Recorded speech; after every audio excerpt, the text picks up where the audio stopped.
বউ যতই সুন্দরী হোক না কেন, সৌন্দর্যে সংসার টেকে না। সংসার টিকে থাকে আচরণে, মনোভাব আর একে অপরকে বুঝতে পারার ক্ষমতায়। নাম্বার 1, বউ খুবই সুন্দরী, কিন্তু যদি স্বামীর কষ্ট না বোঝে, তাহলে সেই সৌন্দর্যের দাম 5 টাকাও নয়।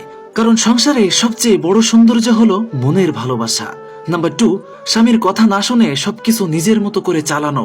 এটা করলে শুধু ঝগড়াই বাড়বে, ভালোবাসা নয়। যে স্ত্রী বা স্বামী সঙ্গীর কথা শুনে, সেই সংসারে শান্তি থাকে। নাম্বার 3, শুধু ভালোবাসা চাইলেই হবে না, নিজেকেও দিতে হবে। শুধু আমাকে বুঝবে এটা ভাবলে হবে না। মানুষ তখনই বদলায় যখন সঙ্গী তাকে গুরুত্ব দিতে শুরু করে। এটা স্ত্রী এবং স্বামী দুপক্ষের জন্যই সত্য। নাম্বার 4, এটা আপনাকে মানতেই হবে। সম্মান না থাকলে সৌন্দর্য, টাকা, ভালোবাসা কিছুই টেকে না। যে স্ত্রী স্বামীকে সম্মান করে না, অথবা যে স্বামী স্ত্রীকে মানুষই মনে করে না, সেই সংসারে সুখ তো দূরের কথা, দুঃখ কখনো ছেড়েই যেতে চাইবে না। আপনার সংসারের সমস্যাটা কোথায়? আপনার সঙ্গী আপনাকে বোঝে না, নাকি আপনি তাকে বোঝেন না?